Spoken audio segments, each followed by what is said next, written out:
So, ayan guys, I show you how to fix an issue for fuel tank ni PCX.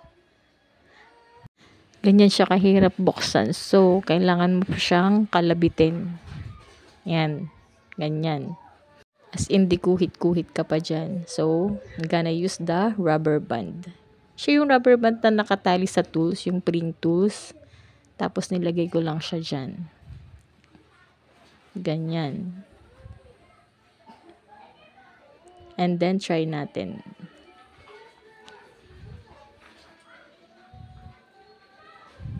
Oh, see? Ganun lang siya kadali. So, try ulit natin later kung madali nga siyang mabuksan. One more time. So, yun. Sana nakatulong. Bye-bye.